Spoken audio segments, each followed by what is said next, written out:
Well, have you ever heard of the Almendres Cromlech? It's a megalithic stone circle in Portugal. In fact, it's more than that. It's quite a collection. It's got a double or rare twin megalithic stone circle set up here, but it covers over an area that equals about 70 acres. It includes dolmens and other things too. Let's get into this real quick and just take a look at this. So this is what's always called the Stonehenge of Portugal. Although if you're looking at this and you read the word Cromlech, you might make connections to Arnold Schwarzenegger in his Conan the Barbarian series where he worshipped a god named Crom. Where do Cromlechs come from? Well, stone circles have been found all over the world, even in ancient Egypt and down at the Cape and way over into the east and into the area we know as China today and all kinds of places. In fact, I got another video lined up here I'll have to do soon to have it go along with this somewhat, showing you that there's ancient dolmens all over ancient Anatolia, the Caucasus Mountain areas and all around there, and spreading east, but spreading west, as you can find one here hooked up with the ancient Celts. Located on the slopes of Monte dos Almendres in Portugal is the ancient megalithic site of Almendres Cromlech, also popularly known as the Hill of the Stone Amphora. The stunning, well-preserved site is a most important megalithic arrangement in Portugal and also believed one of the oldest stone circles in all of Europe. So this has gone on for quite some time. Almendres Cromlech, also known as the Cromlech dos Almendres, which is just in a local dialect, is located close to the city of Évora in the Alentejo region of Portugal. Despite being just a short distance from Évora, transport to this site is somewhat difficult, making it an unpopular destination for tourists. Well, if they got more known about it, they probably have more visitations, but consequently, this special site remains free and open at all times. No fences are roped to keep the visitors back, and it's possible to freely wander around the site or even touch the stones, which is a rare experience for such a historical important site and place. Here's a picture of it here looking across the small circle into the larger circle. The larger circle is actually made of 93 different menhirs standing up here, and certain ones of them are lined up in a way that they show the summer and winter solstice, the equinoxes, all kinds of things. The twin circles of Almendres Cromlech yet is not just any megalithic site. Composing over 90 granite standing stones, it is the largest megalithic site in the Iberian Peninsula and one of the largest in Europe as well. The stones are arranged in two twin circles around each other. The ring of the east is circular in shape and the smaller of the two. It contains the oldest stones, which have been dated to the early Neolithic period, or this site dates to over 6000 BC. The ring to the west, on the other hand, is elliptical in shape and is believed to have been built during the Middle Neolithic period, or around 5000 BC or so. They even found evidence that this has been reset, that some of the stones had been moved over time, probably to keep up with the actual calendar and the retrogression and movement of stars over time to make things line up just exactly. A lot of these menhirs have designs that are on them, known Celtic designs, and even faces on a few of them. It's believed that around 3000 BC, many of the stones were repositioned to align with the celestial bodies, the sun, the moon, and the stars. Therefore, it's been speculated that Almendres Cromlech may have functioned as a sort of astronomical observatory, just like Stonehenge and like all other stone circles. For instance, if a line were to be plotted from the solitary menhir of Almendres, a single granite monolith rising to a height of around 4.5 meters or 14 foot, to the center of the Almendres Cromlech, it would point towards the sunrise on the winter solstice. And the midsummer solstice also draws a crowd to experience the celestial event, which I don't think it shows a picture of here, and I'll have to show you in a minute. That actually points towards celestial events. Although there were trees in the way now, the Independent reports that Neolithic builders of the site would have watched the sun rise over the left-hand monolith at midsummer and then see it move gradually over 6 months to rise over the right-hand southerly monolith at midwinter. So that's the reason for so many stones, is their alignments here and through here and through here, and it lights up certain statues, and those statues have carvings that are done on them that show who they are, and showing symbolism attached to this idea. With its location on the eastern slope of the hill, the Almendres Cromlech faces sunrise, and it is lined to the spring and autumn equinoxes also. And on those dates when the day and night has equal length, that's what equinox means, the sun and moon rise at the same point on the monument's axis. So it's all hooked up to the 19-year cycle of the moon and everything else, much like people have found at Stonehenge, many other sites that are connected to this, that are all over through ancient Europe again, all the east, central, and all to the west.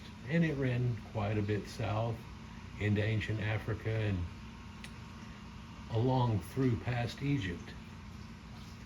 Others have speculated the site had some ritual, religious significance for those living around it. Well, I'm sure if it's got these things hooked up to it, it would have. This may be supported by the engravings found on some of the stones at Almendres Cromlech. Stone 56, for instance, is recorded as having a depiction of a human face and is considered to be a menhir statue, or one of the ones that are lined up to one of these sacred connections. It has been suggested that the statues might be representation of an ancient god or deity, and one wonders if it were looking at the spring equinox, if perhaps we're looking at the green man. And are known to practice their forms of belief at the site. So some people still do this to this day, just like you'll find it Druid statues and everything. Here's one that's been carved in. It has some circles that are depicted on it. Another popular design found in the stones is the shepherd's crook, a straight line with a curved hook on the top of it, and Independent reports that the symbol of the sign of the community's main entrance. This was a society of sheep herders, as it still is today. So in ancient times, as well as in modern times. Nevertheless, like many other such sites, the exact function of Almendres Cromlech is still a mystery and will probably continue to puzzle us for some time to come. Moreover, this site has entered the knowledge of modern humans only relatively recently, as it was rediscovered only in the 20th century. So there also hasn't been that many people to get into it, and there are a group of people that are well known to archaeoastronomy that could probably make more connections than they even have today with a simple glance at it. Over the millennia since they were originally erected, the stones became neglected, many of them toppling over and sunk into the ground somewhat, and it was only in the 1960s that a geologist known as Enrique Leonor Pina stumbled upon the site while conducting field work in the area, and following extensive excavations to reveal the site, the stones were unearthed and reset in their proper positions for the most part, one is said, to have the shepherd's crook engraving facing the wrong direction though. So it would have been lit up in ancient of times. And so you can see these things, and a lot of them have carvings that are done on them, but it's covered up with lichen that other people have said, with the amount of lichen on here and how slow it grows, they could easily date past 6000 BC, and it's hard to believe that they ended up making these stone monuments with lichen already on them, or that it lasted through it somewhat. Piece the size of a quarter is what it would take to take something and cover it in the way that the whiteness is on this stone here and on others in the site, like this one over here. There's probably still much that archaeologists can learn from this interesting prehistoric site. Furthermore, given the fact that there are not many tourists visiting the site, it's hoped that Almendres Cromlech, unlike many other archaeological sites, will retain its present character and might be able to still show us some things that are there because it's not been picked over 100 times, but only looked at a few, and very little other work has been done to it. Now let's take a look at some pictures. So as stated before, some of these menhirs and important ones that make alignments actually have carvings that are done upon them, like this swirl symbol set up right here. But we'll look at a few more, and one even lit up during its proposed equinoxial alignment here in a moment.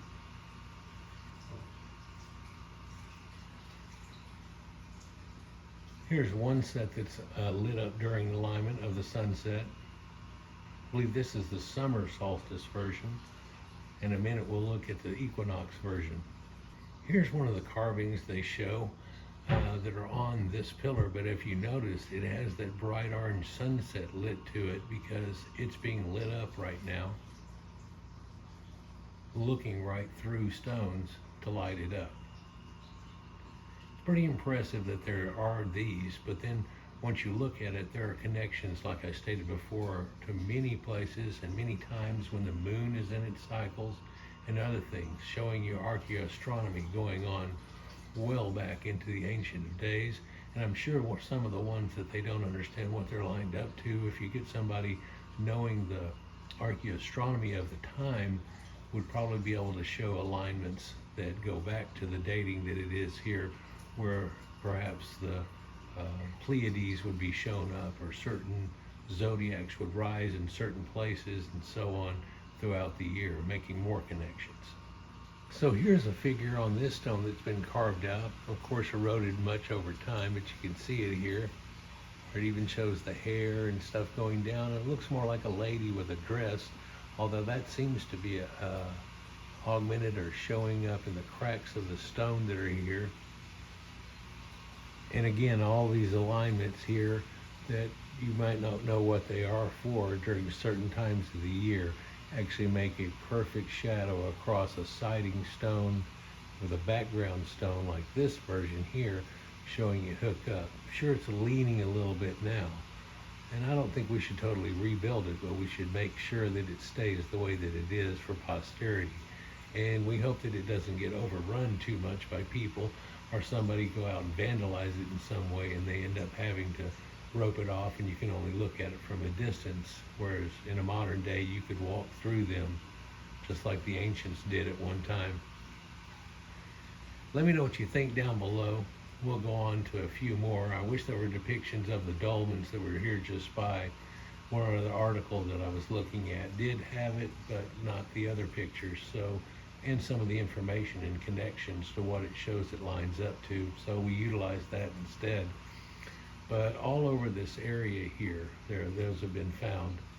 The ancient dolmens too carry all the way through ancient Anatolia and much farther past into the east. Peace.